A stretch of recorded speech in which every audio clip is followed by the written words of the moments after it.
No challenges, no winner. Everybody wants to be a champion, and I'm sure nobody wants to be at the bottom. But are you willing to work for it? Are you willing to labor for what you desire? There's no amount of a life predicament that the Lord is not aware of. An example is Job. In Job chapter 42, verse 10, it says, after Job has prayed for his friends, the Lord restored his fortunes and gave him twice as much as he had before. Job has lost everything he had. In the story, he lost from his daughters to his son to even his home. And the people who he was meant to ask for advice, they tormented him.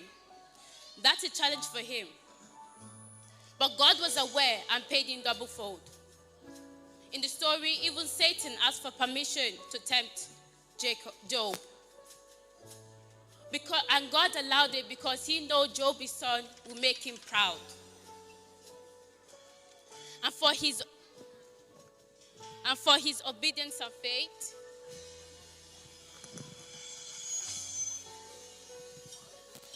and for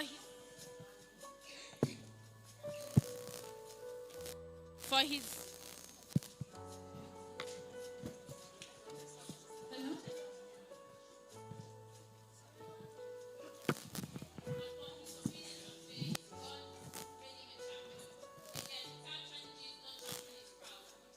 The challenges are there for two cogent reasons, either to make one bitter or through and end in such in the bad side of life, or to make one better all through lifetime and end in such beauty, blessing, and blissful living. This links to David in 1 Samuel chapter 17, verse 47 to 49. It says, all those gathered here will know that it's not by sword or spear that the Lord saves. For the battle is the Lord's, and he will give you, all of you, into our hands. As the Philistine moved closer to attack him, David ran quickly toward the battle line to meet him. Reaching into his bag and taking out a stone, he slung it and struck the Philistine on the forehead. The stone sank into his forehead and he fell face down to the ground. In the story, David and Goliath fought. Goliath was one of the biggest challenges in the line of the Philistine and Israel. Remember that Goliath is seen as a hurdle, obstacle, and a problem, and a challenge, but with God's grace and faith, David became a champion and ended up in the better side of life. If we go back to verse 47, it says, David ran quickly toward the battle line to meet him. So he also shows us that we should run toward our own battle line and face our own challenges. Because if David did not run toward the battle line, will he be able to fight Goliath? Will he be able to be where he was in the Bible? And I pray the Lord will give us strength to run to our own battle line in Jesus' name. Amen.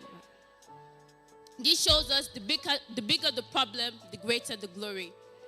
The only champion without a challenge is Adam. In Genesis chapter 1 verse 29 says, then God said, I give you every seed-bearing plant on the face of the whole earth, and every tree that has fruit with seed in it, though it be yours for food. Adam was one of the first person that God created in the Bible. God gave him everything he had. He got all he had on a platter of gold. Probably that is why he could not handle the glory of God bestowed on him. Even blamed God for the wonderful gift of a woman that God gave him. And we can see this in Genesis chapter 3 verse 12.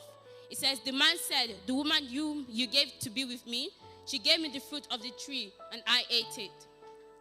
What men do not labor for, they will never attach value to it.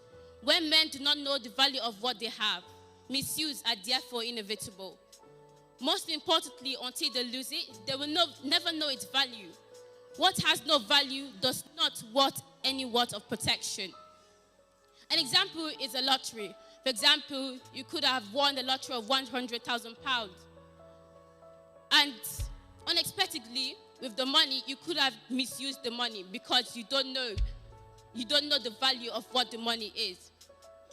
But if you labor for that money and you know that you suffered to wake up from your bed, to get on that bus, to go to your working place and labor for your money, you plan on what to spend on that money and you know how to use it. Jesus overcame a challenge to die for us and set us free. That is why he's our king and we call upon him when we're in distress. And we see that even God, in a human form, come to this earth. He faced challenges. So who are we not to face our own challenges? Challenges are linked to our everyday life, from education, financial, and emotional, and children as well. Abraham and Sarah waited a very long time, but God answered. This shows us that no matter how long the time is and what the challenge is, God will give us an answer. And God will give us what we desire. And I pray that the Lord will give us what we desire in Jesus' name. Remember, in school, there's no promotion without an examination. Examination proves you can handle the glory and the challenges of the next class. Challenges shall cease in this world, be warned and beware. We can see this in the Revelation. Jesus said he's coming soon. Always face life challenges, fear it not, because it will surely fade away very soon. Challenges are not there to make us cowards, which already so many children of God have become already, but to make us champions. For the storm to become glory, sadness to sweetness, grumbling to gratitude, and problem to praises. Challenges are yet to come, therefore don't run away from them. Otherwise, they run after you to ruin and destroy your destiny and life, instead of you taking control and ruling over. Now I pray that the Lord will give us strength to face our challenges and us ruling over in Jesus' name. Remember, without challenges, no champion is crowned. Can we please pray together and say, "Oh, ye my life challenges, retreat and surrender from now without delay, for my freedom and dominion in Jesus' name." The battle that is bigger shall not be our portion in Jesus' name. The challenges that will make us bitter all through will not come our way in Jesus' name. The power and strength to make us champions will be released unto us in Jesus' name.